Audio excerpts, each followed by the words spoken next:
Good afternoon to everybody, and welcome to week number 7 of Marketing 350, our summer 2023 semester together. As I mentioned in my message, I'm going to be traveling. Don't know for sure that I'll be in a spot where I'll be able to facilitate class. My original plans were, but some things changed with our plans, and some things obviously not completely all within our control. So want to make sure I take some time, put together a video, share some thoughts with you on our content. Certainly feel free to reach out if you have any questions or concern on this week's content. I'm also going to include a second video, a Simon Sinek video, The Power of Why, where he talks about the theory of diffusion of innovation, which is a good portion of chapter 12 of new product development. So feel free to watch that video as well. I'll make part of a discussion board post on it so that if you watch it, it's not just busy work. You actually can get some a good contribution for our discussion board. So let's dive in. So chapter 11 looks at product branding and packaging decisions and some of the things that we need to consider.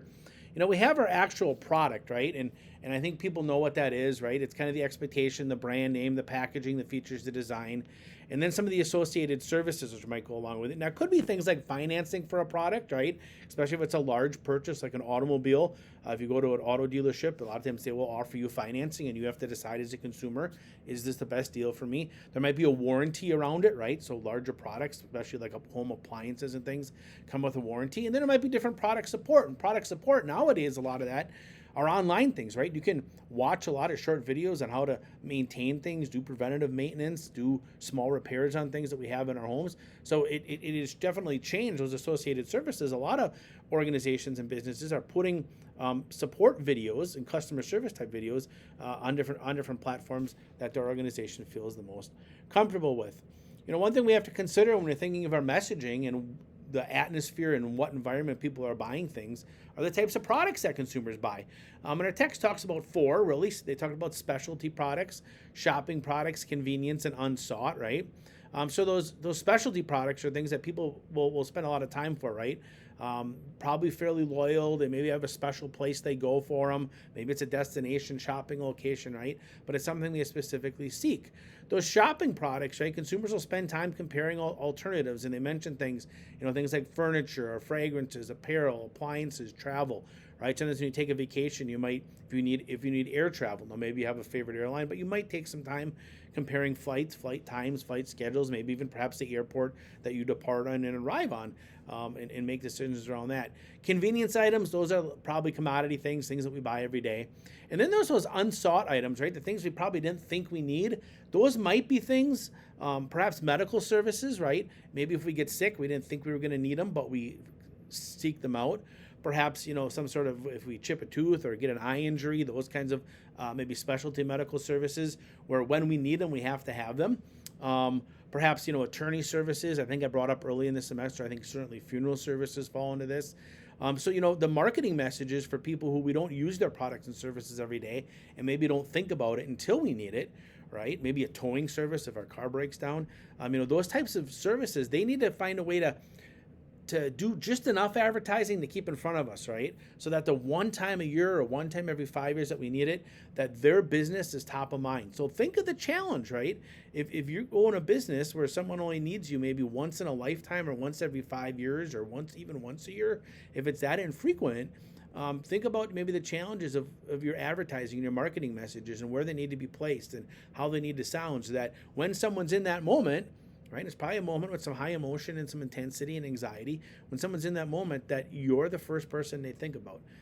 So, really the environment and the setting in which a consumer needs to use your business or your service is very important in how we message things. They talk about products mix and depth. So depth are the number of products that you have within a line, right? In the text shared things. So if you increase depth, right, that's like Haagen-Dazs adding additional flavors. So, they're not adding a new product, but within their product of maybe frozen yogurt and sorbet and ice cream, they add additional flavors. They're not adding another new product, right? Decreasing depth, that would be, if Haagen-Dazs were to eliminate frozen yogurt, right, and they would just go with ice cream and sorbet, they're decreasing the number of their product depths, right? And I think the text even talked about Procter & Gamble, right, which has a lot of things that we use in our home consumer products daily, right? If they kind of cull through and eliminate some of their brands, right? It's sometimes necessary to make those decisions based on how things are selling or how they're supporting the larger brand, right? So Procter & Gamble has a lot of different brands, but how do they support the larger Procter & Gamble brand becomes very important. So depth is how many different, flavors of something we have, right? So that's depth, right? Or flavors or scents of something, that would be a depth kind of thing, right? The breadth, right, those are new product lines, right? So again, it'd be like Haagen-Dazs adding a new product, a new frozen kind of dessert, a frozen kind of treat. Decreasing the depth or breadth would be if they decide to drop some sort of product line, right? So Pepsi would suddenly decide we're not going to have a white soda anymore, and they would cancel their white fizzy soda, which I think was Sierra Mist, but they've rebranded it. So if they would completely eliminate that, right, that would be decreasing their breadth, right? It's not like they're eliminating soft drinks, but they're eliminating one type of their soft drink from their product line. Branding, there's different ways that we go about branding, right? And there's different things that we can remember and things that we do for branding. Branding, it's the name, right? The name is probably the most obvious, comes to mind, right? And we can think of all sorts of brands, right? Athletic apparel would be Nike and Under Armour or Nike, right? For athletic apparel. For perhaps bottled water, it's Dasani and Aquafina, right? For airlines, it might be Southwest and American Airlines or United Airlines, right? That brand name, right? URLs, right? So the web address, right? www.whatever.com, right? Or just the name of the company.com, right? So they get you right there, right? That's become as much of a slogan or a jingle or a name or a quick phrase to get you to check out their brand and purchase things from them, right? Certainly logos and symbols. I know we've talked about these. The Nike swoosh is a big one, right? I think the Starbucks logo is, a pretty big one that everyone sees. Characters, so certain characters or something that goes along with it. Slogans are really big, right? And then jingles and sounds, right? And I think one of the biggest jingles and sounds that we can all think of, and it ties into one of those examples of something that you don't need every day, right? Think of Gruber Law Offices, right? One call, that's all. So it's not only the slogan, but it's also kind of that jingle or the way they said, one call, that's all. And it's become, kind of a catch-all, kind of a part of the local culture. I think in East Central and Southern Wisconsin, everybody kind of knows that, right? But when you need legal services, right, and that's probably not something you need on a frequent basis, but in the event that you do, right, they want you to remember, one call, that's all. Who is that? Oh, yeah, that's Gruber Law Offices, right? So that's the power of that. We see that, the really strong effect that can have.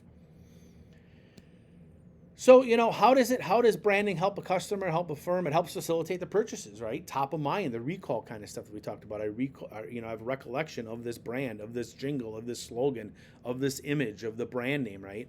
Helps establish loyalty. And, you all have products that you're fiercely loyal to. Might be Ford or Chevy, right? You might have a favorite aftershave or perfume that you wear. You might have a favorite clothing line, favorite shoe line or shoes that you have, right? So it establishes that loyalty. Maybe a favorite coffee shop. Maybe it isn't a national chain like Starbucks or Dunkin', but it's someplace local, right? And those local people establish loyalty, right? They might invest locally in the community. They might have built local connections and relationships, maybe stronger than a national chain has, right? They do things like loyalty and reward programs. They were kind of the first ones that started that, right? A lot of the local coffee shops, that was kind of at one point their competitive advantage, is they did a lot of loyalty type things, right? Which now Starbucks and some of the other larger firms have caught on to because it was a successful strategy, right? Certainly, it can protect you from competition if you're a firm or an organization having that brand loyalty and that strong brand power. Brands are assets, and they certainly affect the market value, right? A strong brand, even in an economy product, right, or a cheaper entry-level product, having a strong brand is important, and strong brand awareness and name. And you really know that brands are strong, right, where it becomes the product name, right? So like facial tissue, everyone says, well, I need a Kleenex. Well, Kleenex is actually facial tissue, right? But the Kleenex brand, that brand name has become so strong, right? Or Q-tips, right, has become so strong, right? Or mouthwash. I know people, use Listerine in place of mouthwash, right? Gargle with Listerine. Well, what they really mean is gargle with some sort of mouthwash, right? Which is probably an antiseptic or got some sort of fluoride or something in it, right? But when those brand names actually kind of become the name that people use, becomes really strong. Doing an internet search, right? People say, well, why don't you Google it? Right? Well, what they're really saying is doing an internet search, but because Google is the dominant browser that most people use, it just takes on that name. Brand awareness is really important, right? So are people aware of your brand? Have they heard of it? And we've talked about this. Social media marketing is great at creating awareness, but can't move people to take action. That becomes really strong, right? The perceived value.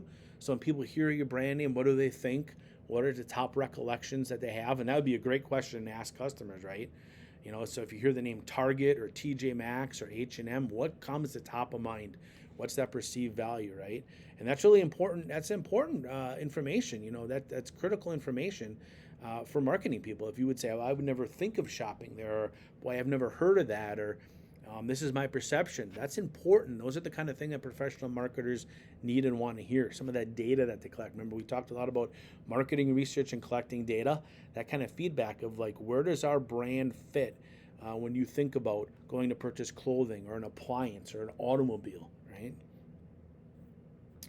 Those mental associations, those brand associations, right, that people create. And I think the text talked about State Farm. Like a good neighbor, State Farm is there. That jingle, that slogan, and not only State Farm is there, but like a good neighbor, right? Really important, a really powerful slogan, and it actually sets a high bar for them, right? So if you need your State Farm insurance for some reason, right, you find yourself in that probably unfortunate situation where you need it, homeowners or car insurance, you certainly they have to deliver at that level, right? They've set a standard. Like, you're one of my neighbors. I should be able to trust you at that level, right? We talked a little bit about brand loyalty, why that's so important. It's absolutely critical once you can establish it, right? And one of the main ways you can establish brand loyalty is deliver upon your consumer's expectations. So set an expectation for your consumer that you can deliver upon, and deliver upon consistently, right? Regardless of where they buy the product, how they use it, you're delivering upon exactly what you said you were going to do when you deliver, because your brand's really your promise, right? It's your promise to your customers. Buy our product, use our service, and here's the experience you're going to get. So deliver upon that experience, right? So brand loyalty, it really ties back all to what Maya Angelou said, right?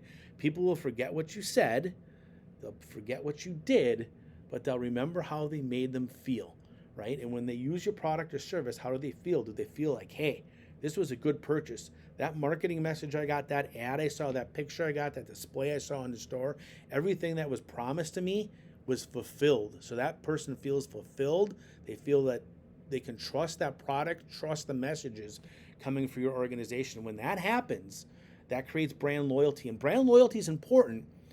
Satisfied customers are one thing, but satisfied customers will price compare. Satisfied customers will price shop. And a lot of times, a satisfied customer will buy what's ever cheapest. Loyal customers feel valued as individuals and customers. They feel an attraction or a relationship or a connection to that brand, right? Might get into what Simon Sinek talked about with his why message, right? Becomes really important. Different branding strategies, right? How we call different brands, whether we reposition them, whether we extend our brands, those are all key important decisions for marketing and strategic decision makers in an organization to make, right? And we talked a little bit about brand ownership, right? So we know the national brands, Kraft, Nike, Coca-Cola are out there, right? But then we also have these retailer or private label brands, right? So Kroger has their own brand in the store, right? That you see, and Festival has their brand in the store, and Whole Foods has their brand in the store. Piggly Wiggly has their brand in the store. Costco has, the Kirkland brand, which is one, for a membership-driven shopping experience. The Kirkland brand is very well known and very well respected, right? That's the private label Costco brand that's next to some of the national brands that you'll see in a store, right? Brand line extensions. We need to be careful when we extend brands out, right? So we try to create a brand or a product for every single lifestyle choice. Sometimes that gets into trying to be all things with all people, and I'll give you an example of how it didn't work very well. So there was an auto manufacturer for many decades, which is known for creating very rugged off-road vehicles that had good off-road capability, good off-road performance, safe off-road performance, pretty good drive chain. So the transmissions and engines were known to be pretty decent, and their four-wheel drive systems are pretty good, right? But then they decided, well, we're going to make one of our products, one of our vehicles for every lifestyle choice. But it wasn't about every lifestyle choice. And some of you probably figured out, I'm talking about Jeep, right? So they started making Jeep, Comanche, Commander, Patriot, Liberty, besides the Cherokee and the Grand Cherokee and the regular Jeep Wrangler, right? Well, the Wrangler and the Grand Cherokee and those were known as pretty good off-road vehicles, but some of these vehicles didn't even have any off-road capability. Jeep, and as they went through their various owners, they just wanted a Jeep in everybody's driveway. But it wasn't meant for everybody, right? It was meant for that person who loved the outdoors and maybe needed a little bit of a four-wheel drive experience, right? Because they were launching a boat, or they were driving through the woods, hiking, camping, kayaking, those kinds of things, right? So they kind of diluted the brand. They diluted the brand identification, the brand promise, the brand expectation by making Jeeps, which really didn't fulfill that initial promise that I think a lot of people, even if they weren't going to buy a Jeep, I think that a lot of people had in their minds. They talk a little bit about co-branding. So a successful example of that, right? Yum Brands, right? Yum Brands had KFC, Pizza Hut, and Taco Bell, right, all together, and they branded them in stores. And you see other places do that, right? They co-locate. Yum Brands has done that very well. Restaurant Brands International, I believe, has Popeye's Chicken, Burger King, and Tim Hortons together.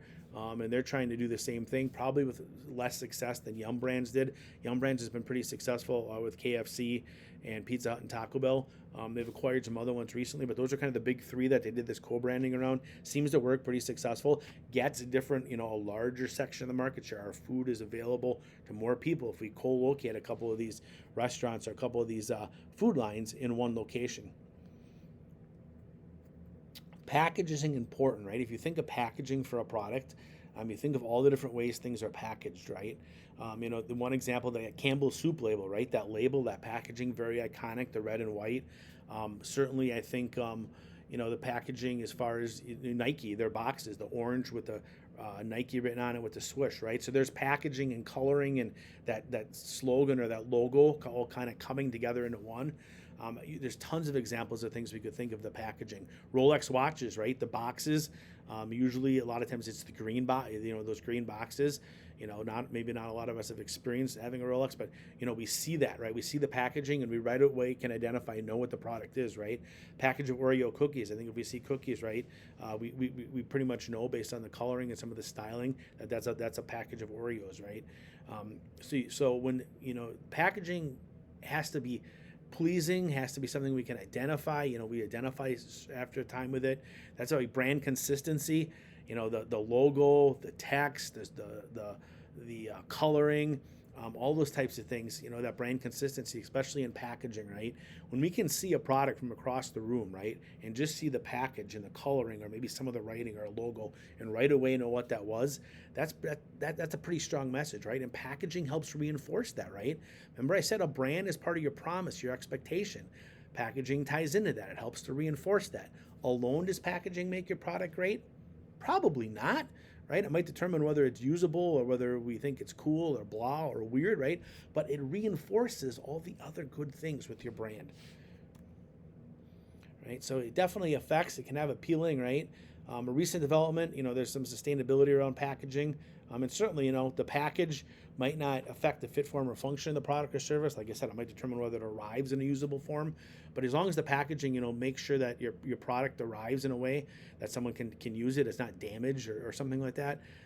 Certainly I think going the route of, sustainability is pretty big and pretty important, and a good thing and a good approach for all of us to take. Labeling, we talked about that. Obviously, nutritional labeling and truth in labeling has become very important.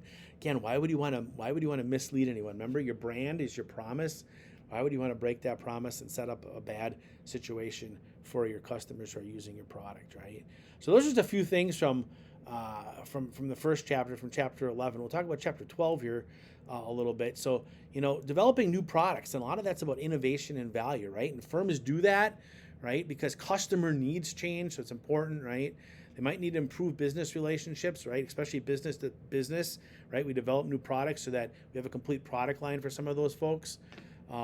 Market saturation, if the market gets saturated, we have to identify new products. Managing risk, so as we diversify our product line, that becomes really important for us to do, and it helps us manage that much better when we have a more diverse product line, right? And of course, we can increase our depth and increase our width or decrease it, right? And reinvest in some new emerging areas. And and certain things go through cycles. They talk about things like fashion cycles, interior decorating. The color that a house would have been painted 20, 30 years ago is much different than today. Fashion cycles as far as clothing, right, and what consumer preferences are. And of course, we all kind of laugh about that and say, well, if you pay attention long enough, about every 20 or 30 years, some of those cycles repeat, and there is some truth in that, right? But you can't be successful, or you can't be appealing to customers once for five-year period every 30. You do need to make those adjustments, as we kind of talked about. They become very important for us to do. One of the things that text talked about was the theory of diffusion of innovation, and how people buy things, and how people see the attractiveness of products and services, especially new products and services, especially when it comes to technology and things that are very innovative. So I put a video in addition to this video that I made for everyone. I put a second video in there. Simon Sinek talks about it, and there's also, like I said, a discussion thread in it. It's about 17 minutes long. He talks extensively about this theory of diffusion of innovation, and how there's some people very early on that they just get it, right? When a new technology comes out, a new iPhone, some cool new smart device, there's people that just go buy it because they want it. They want the latest and greatest. Some people are up on some of the technology, so they buy it because it's, it reinforces that they're hip, they're cool, they're up on technology, they work in the technology sector, so everyone expects them to know the new technology, buy it when it comes out. And those are the people we call, right? We call them up and say, hey, did you buy this? Or I'm thinking of buying one of these. I'm assuming you've got it, or you know something about it, or how it works, right? But you got to get past that, right? Because those early adopters and those people who just buy it because they just get it or they want to be cool, that's maybe 14, 15, 17% of the population. If I was to go into my boss and say, hey, I got a great idea, and we're going to attract 15 to 70% of the population, right? Whether I work in higher education or for the private sector, they would probably be like, go clear out your desk and leave, right? But the next 34%, right? And that's kind of that gap we got to get. We got to get from those early adopters, the people who just get it, that 14, 15, 18% into that 34%, which he shows in that graph, right?